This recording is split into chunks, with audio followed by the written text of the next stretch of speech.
Goldilocks and the Three Bears. Once upon a time, there were three bears. There was a great big father bear, a middle-sized mother bear, and a little baby bear. They lived together in a house in a wood. One morning, Mother Bear made porridge for breakfast and filled 3 bowls with it. There was a great big bowl for Father Bear, a middle-sized bowl for herself, and a little bowl for Baby Bear. At first, the porridge was too hot to eat. The bears did not want to burn their mouths, so they went for a little walk in the wood while their porridge cooled. That day, a little girl went for a walk in the same wood. She had golden curls and everybody called her Goldilocks. Sometimes she stopped to pick a flower or to listen to a bird. Soon she came to the house where the 3 bears lived. "Oh, what a lovely little house," said Goldilocks. "I wonder who lives here." She knocked at the door and there was no answer. She knocked again and again. Then she peeped through the keyhole. But of course the 3 bears were out for a walk. There was no one to open the door. "I'll just look inside," thought Goldilocks. "The door is not locked." So she lifted the latch, opened the door, and went in. The first thing she saw was the bear's 3 chairs. She climbed into Father Bear's great big chair. "Oh, it's too hard," she said. Then she tried Mother Bear's middle-sized chair. "Oh, it's too soft." Then she sat down in Baby Bear's little chair. "Oh, it isn't too hard and it isn't too soft. It's just right." But Goldilocks was too heavy for the little chair and she broke the bottom out of it. Then Goldilocks smelt porridge and she saw the 3 bowls of porridge on the table. She was very hungry as she had not had any breakfast. "I'll eat a little," she said. First, she tried the porridge in Father Bear's great big bowl, but it was too hot. Next, she tried the porridge in Mother Bear's middle-sized bowl, but that was too cold. Then she tried the porridge in Baby Bear's little bowl. It wasn't too hot and it wasn't too cold. It was just right. And Goldilocks ate up all the porridge in Baby Bear's little bowl. Then Goldilocks decided to go upstairs to see what was there. She saw 3 beds.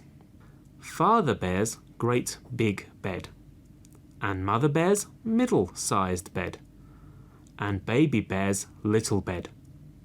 They were all neat and tidy. First, she lay on the great big bed.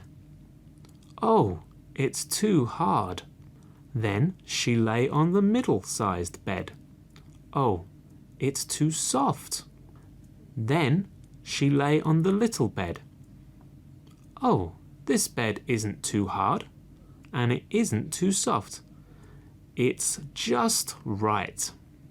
Goldilocks was so comfortable that she soon fell fast asleep with her head on Baby Bear's pillow.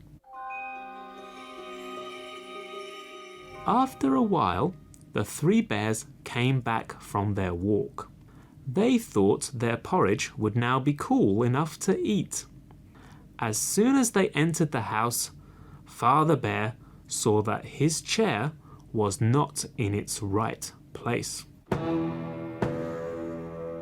Someone has been sitting on my chair, he said in a great big voice. Mother Bear saw that her cushion was rumpled. Someone has been sitting on my chair, she said in a middle-sized voice. Then Baby Bear had a look at his chair. Someone has been sitting on my chair and has broken the bottom right out, he said in his little baby voice. Then they looked at their bowls of porridge on the table. Father Bear saw that his spoon was not in its place.